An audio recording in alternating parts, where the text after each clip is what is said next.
कृष्णा, जय श्री हरि। ओम नमः शिवाय। प्रिय भक्तजनों, आज बृहस्पतिवार के दिन आप बृहस्पति देव की बड़ी ही दुर्लभ कथा सुनेंगे। इस कथा को सुनने से भक्तों की सभी मनोकामनाएं भगवान बृहस्पति देव की कृपा से पूर्ण हो जाती हैं।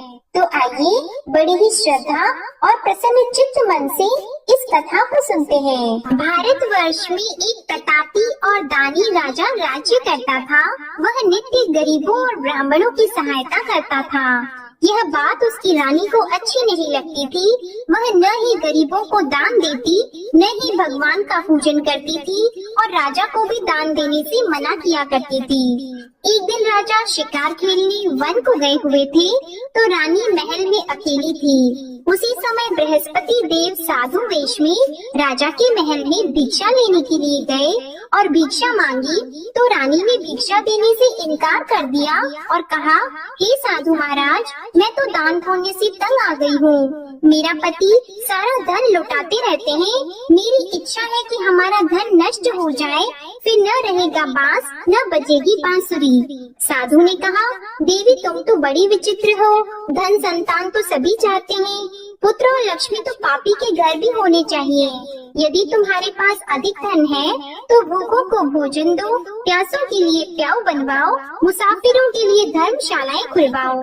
जो निर्धन अपनी कुंवारी कन्याओं का विवाह नहीं कर सकती, उनका विवाह करा दो। ऐसे और कई काम हैं जिनके करने से तुम्हारा यश लोक और परलोक में फैलेगा। परंतु रानी पर उपदेश का कोई प्रभाव नहीं पड़ा। वह बोली, महाराज आप मुझे कुछ न समझाएं, मैं ऐसा धन नहीं चाहती जो हर जगह बांटती फिरूं। साधु ने उत्तर दिया, यदि तुम्हारी ऐसी इच्छा है तो तथास्तु। तुम ऐसा करना कि बृहस्पतिवार को घर लीपकर पीली मिट्टी से अपना सिर धोकर स्नान करना, भट्टी चढ़ाकर कपड़े धोना। ऐसा करने से आपका सारा धन नष्ट हो जाएगा। इतना कहकर वह साधु महाराज वहाँ से आलोक हो गए और साधु के अनुसार कई बातों को पूरा करते हुए रानी को केवल 3 बृहस्पतिवार ही बीते थे कि उसकी समस्त धन संपत्ति नष्ट हो गई। भोजन के लिए राजा का परिवार तरसने लगा। तब एक दिन राजा ने रानी से बोला कि हे रानी, तुम यहीं रहो, मैं दूसरे देश को जाता हूँ, क्योंकि यहाँ पर सभी लोग मुझे जानते हैं, इसलिए मैं कोई छोटा कार्य नहीं कर सकता। ऐसा कहकर राजा परदेश चला गया। वहाँ वह जंगल से लकड़ी काट कर लाता और शहर में बेचता था। इस तरह वह अपना जीवन व्यतीत करने लगा। इधर राजा के परदेश जाते ही रानी और दासी दुखी रहने लगी। एक बार जब रानी और दासी को 7 दिन तक बिना भोजन के रहना पड़ा, तो रानी ने अपनी दासी से कहा, हे दासी, पास ही के नगर में मेरी बहन रहती है, वह बड़ी धनवान है, तू उसके पास जा और कुछ लेकर आ, ताकि थोड़ा बहुत गुजार बसर हो सके।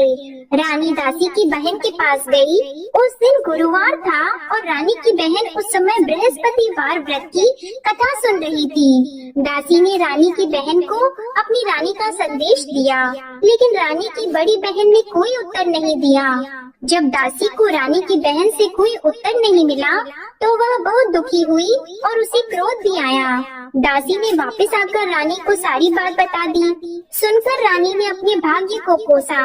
उधर रानी की बहन ने सोचा कि मेरी बहन की दासी आई थी, परंतु मैं उससे नहीं बोली, इससे वह बहुत दुखी हुई होगी। कथा सुनकर और पूजन समाप्त करके वह अपनी बहन के घर आई और कहने लगी, हे बहन, मैं बृहस्पतिवार का व्रत कर रही थी, तुम्हारी दासी मेरे घर आई थी, परंतु जब तक कथा होती है तब तक न तो उठते हैं और न ही बोलते हैं, इसलिए मैं नहीं बोली। कहो दासी क्यों गई थी? रानी बोली, बहन तुमसे क्या छिपाऊं, हमारे घर में खाने तक को अनाज नहीं था। ऐसा कहते कहते रानी की आंखें भर आई। उसने दासी समेत पिछले 7 दिनों से भूखे रहने तक की बात अपनी बहन को विस्तार पूर्वक सुना दी। रानी की बहन बोली, देखो बहन, भगवान बृहस्पति सबकी मनोकामना को पूर्ण करते हैं।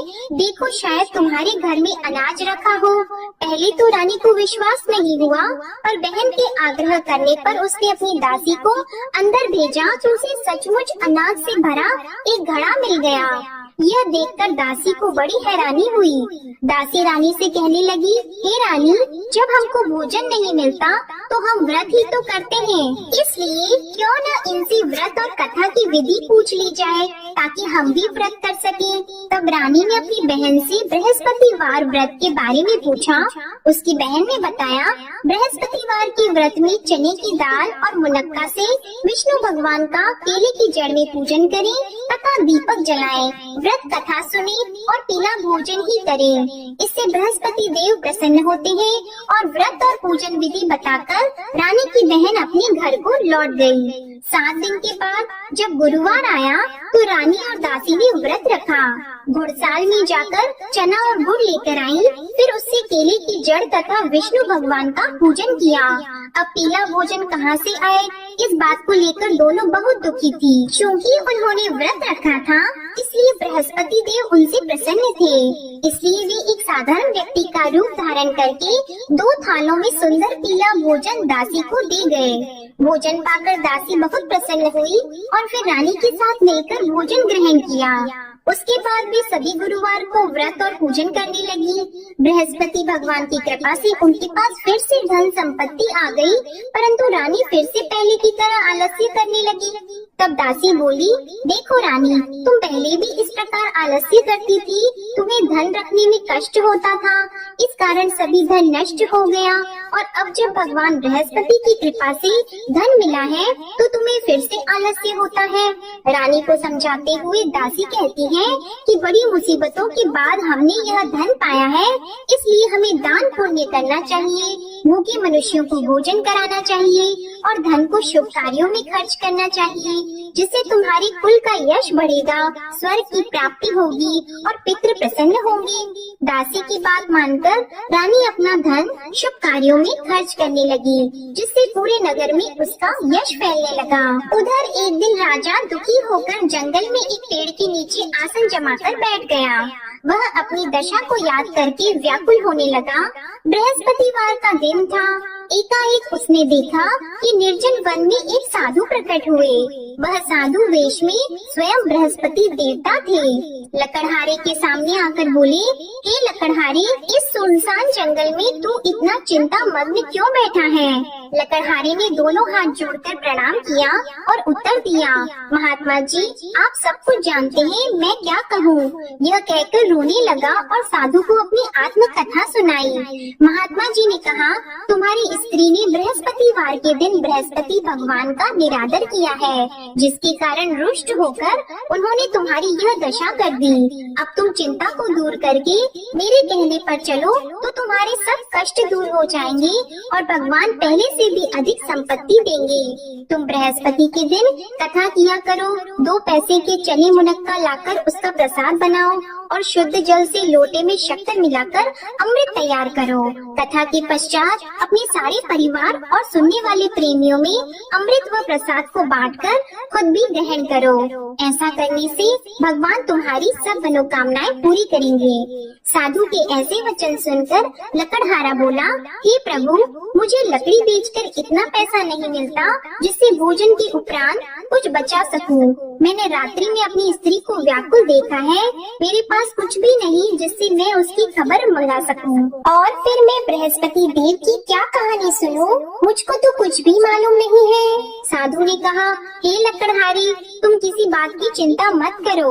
बृहस्पतिवार के दिन तुम रोजाना की तरह लकड़ियाँ लेकर शहर को जाओ।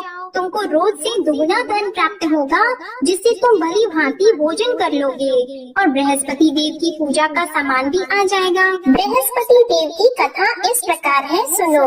प्राचीन काल में एक ब्राह्मण रहता था। वह बहुत निर्धन था। उसकी कोई संतान नहीं थी। उसकी स्त्री बहुत मलिनता के साथ रहती थी। वह स्नान नहीं करती, किसी देवता का पूजन नहीं करती। इससे ब्राह्मण देवता बड़े दुखी थे। बेचारे बहुत कुछ कहते थे, किंतु उसका कुछ परिणाम नहीं निकला। भगवान की कृपा से ब्राह्मण की स्त्री की कन्या रूपी रत्न पैदा हुआ। कन्या बड़ी होने पर प्रातः स्नान करके विष्णु भगवान का जाप और बृहस्पतिवार का व्रत करने लगी। अपने अपने पूजन पाठ को समाप्त करके विद्यालय जाती तो अपनी मुट्ठी में जौ भर के ले जाती और पाठशाला के मार्ग में डालती जाती। तब ये जौ स्वर्ण के हो जाते तो लौटते समय उनको बीन कर घर ले आती। एक दिन वह बालिका सूप में उस सोने की जौ को फटक कर साफ कर रही थी कि उसके पिता ने देख लिया और कहा, हे बेटी, सोने की जौ के लिए सोने का सूप होना चाहिए। दूसरे दिन बृहस्पतिवार था।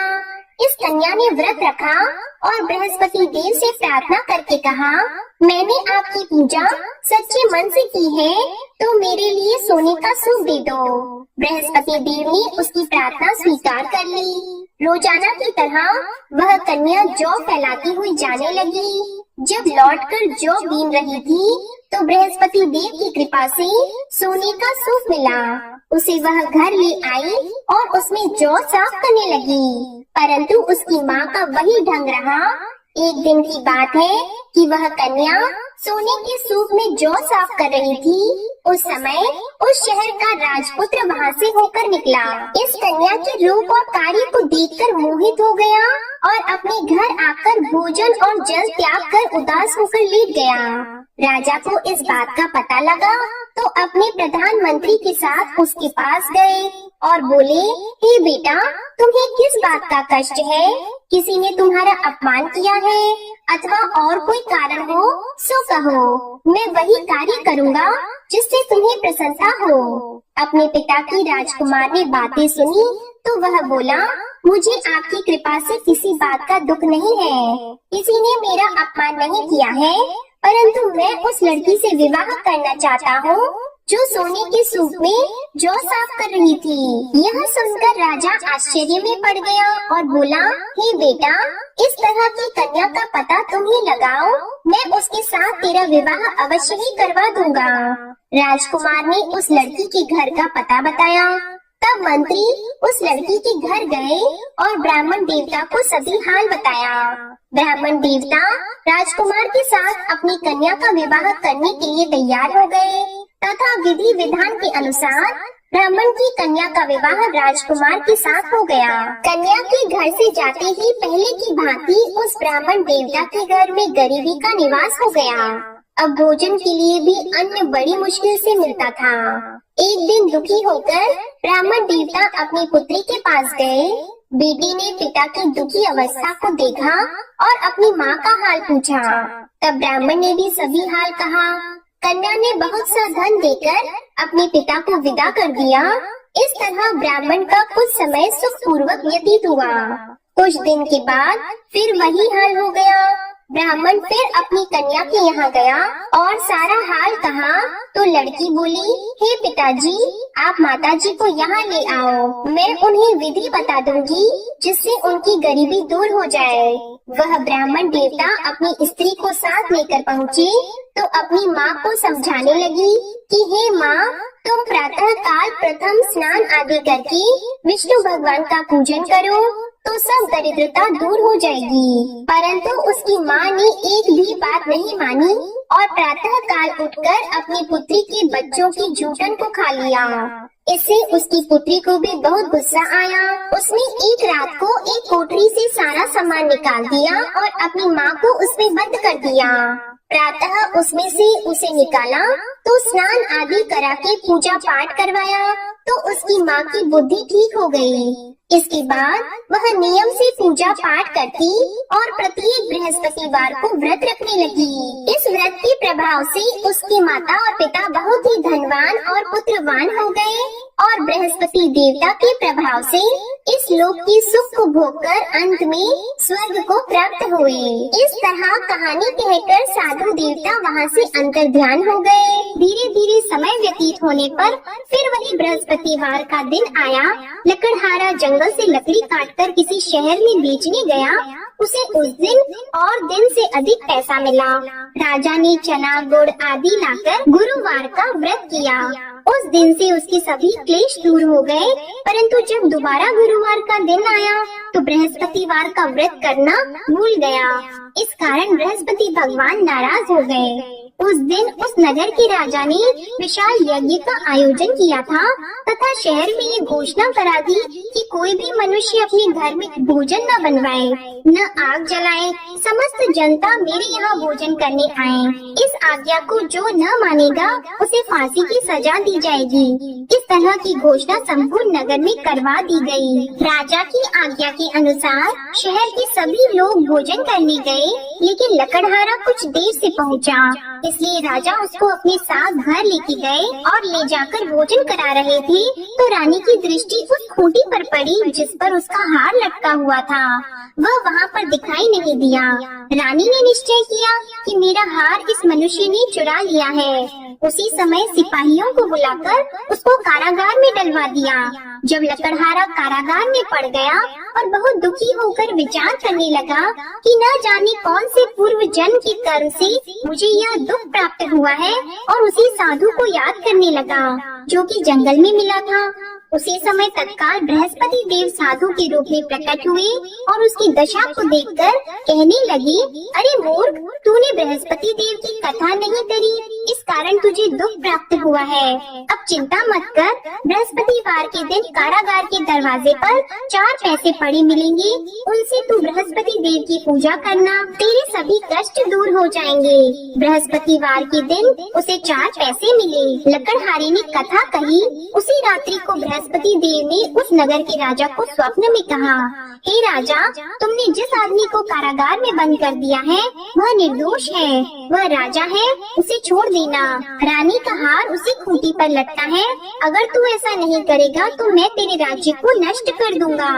इस तरह रात्रि के स्वप्न को देखकर राजा प्रातः काल उठा और खूंटी पर हार देखकर लकड़हारे को बुलाकर क्षमा मांगी और लकड़हारे को योग्य सुंदर वस्त्र आभूषण देकर विदा कर दिया। बृहस्पति देव की आज्ञा के अनुसार लकड़हारा अपने नगर को चल दिया। राजा जब अपने नगर के निकट पहुंचा तो उसे बड़ा आश्चर्य हुआ। नगर में पहले से अधिक बाग, तालाब, कुएं तथा बहुत सी धर्मशाला, मंदिर आदि बन गई हैं। राजा ने पूछा, यह किसका बाग और धर्मशाला है? तब नगर के सब लोग कहने लगे, यह सब रानी और बंदी के हैं। तो राजा को आश्चर्य हुआ और गुस्सा भी आया। जब रानी ने यह खबर सुनी कि राजा आ रहे हैं तो उन्होंने दासी से कहा, हे दासी, देख राजा हमको कितनी बुरी हालत में छोड़ गए थे, हमारी ऐसी हालत देखकर वह लौट न जाए, इसलिए तू दरवाजे पर खड़ी हो जा। आज्ञा के अनुसार दासी दरवाजे पर खड़ी हो गई। राजा आए तो उन्हें अपने साथ लेकर आई। तब राजा ने क्रोध करके अपनी रानी से पूछा कि यह धन तुम्हें कैसे प्राप्त हुआ है? तब उन्होंने कहा, हमें यह सब धन बृहस्पति देव के इस व्रत के प्रभाव से प्राप्त हुआ है। राजा ने निश्चय किया कि 7 रोज बाद तो सभी बृहस्पति देव का पूजन करते हैं, परंतु मैं प्रतिदिन दिन में 3 बार कहानी और रोज व्रत किया करूँगा। अब हर समय राजा के दुपट्टे में चने की दाल बंदी रहती और दिन में 3 बार कहानी कहते।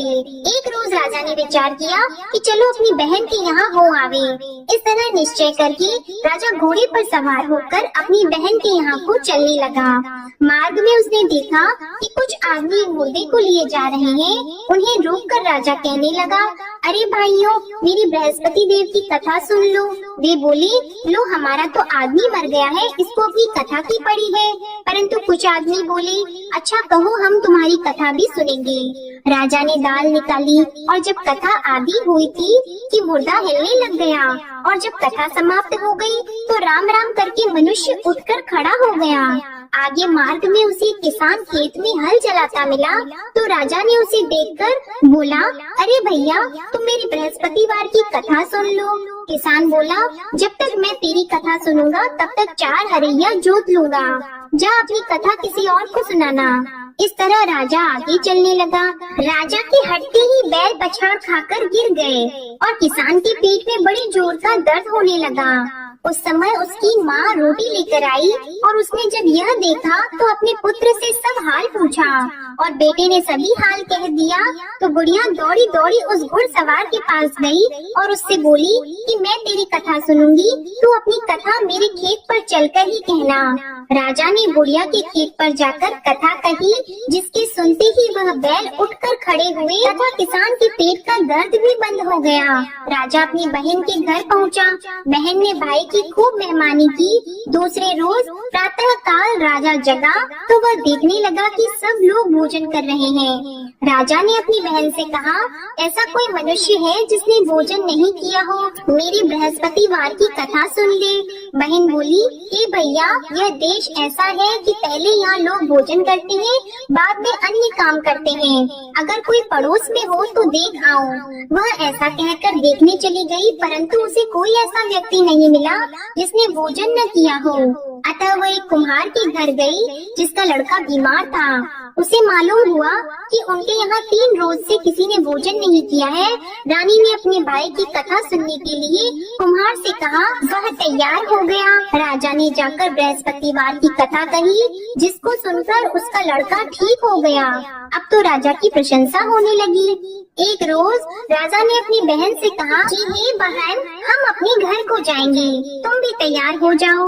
राजा की बहन ने अपनी सास से कहा तो सास ने कहा, हाँ चली जा, परंतु अपने लड़कों को मत ले जाना, क्योंकि तेरे भाई की कोई औलाद नहीं है। बहन ने अपने भैया से कहा कि भैया, मैं तो चलूंगी पर कोई बालक नहीं चलेगा। तो राजा बोला, जब कोई बालक नहीं चलेगा तब तुम ही क्या करोगी? बड़े दुखी मन से राजा अपने नगर को लौट आया। राजा ने अपनी रानी से कहा, हम निर्वंशी हैं, हमारा मुंह देखने का धर्म नहीं है और कुछ भोजन आदि नहीं किया है। रानी बोली, हे प्रभु, बृहस्पति देव ने हमें सब कुछ दिया है, वह हमें औलाद अवश्य देंगे। उसी रात को बृहस्पति देव ने राजा से स्वप्न में कहा, हे राजा उठो, सभी सोच त्याग दो, तेरी रानी गर्भ से है। राजा को यह बात सुनकर बड़ी खुशी हुई। 9वें महीने में उसके गर्भ से एक सुंदर पुत्र पैदा हुआ।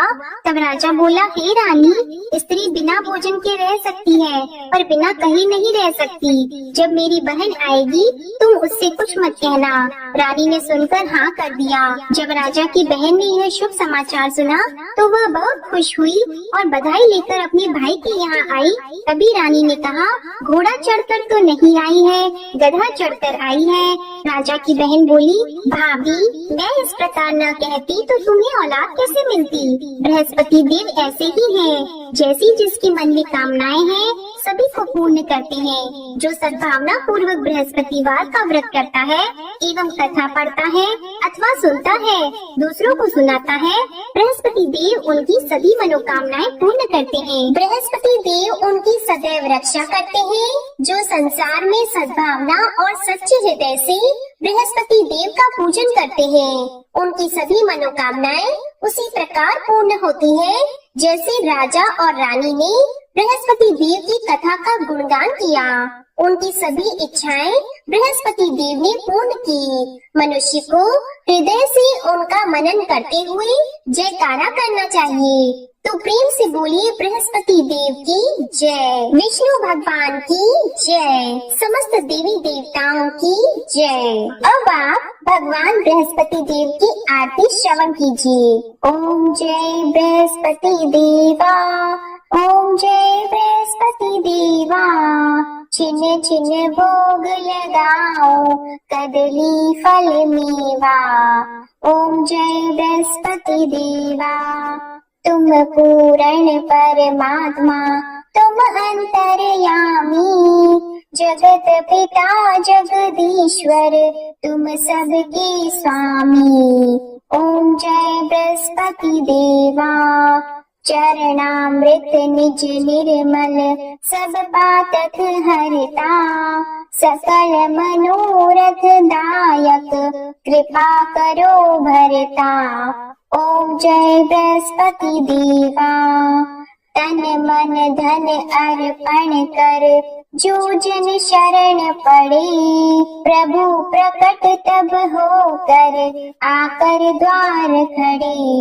ओम जय बृहस्पति देवा, दीन दयाल दयानिधि, भक्तन हितकारी, पाप दोष सब हरता, भव बंधन हारी। ओम जय बृहस्पति देवा, सकल मनोरथ दायक, सब संशय तारो, विषय विकार मिटाओ, संतन सुखकारी। ओम जय बृहस्पति देवा, जो कोई आरती तेरी प्रेम सहित गावे, ज्येष्ठानंद बंद सो सो निश्चय ही पावे। ओम जय बृहस्पति देवा, ओम जय बृहस्पति देवा। प्रेम से बोलिए भगवान बृहस्पति देव की जय। बोलिए भगवान श्री लक्ष्मी नारायण जी की जय। आपको आज की कथा पसंद आए, आरती पसंद आए तो वीडियो को लाइक कीजिएगा, शेयर कीजिएगा, कमेंट में भगवान बृहस्पति देव जी की जय लिखिएगा और चैनल को भी सब्सक्राइब कीजिएगा। इसी के साथ आज आप हमारे चैनल पर चैत्र मास महात्म्य की कथा, चैत्र नवरात्रि के पहले दिन की कथा और दुर्गा सप्तशती का पाठ भी जरूर सुनिएगा। प्रेम से बोलिए भगवान श्री बृहस्पति देव की जय।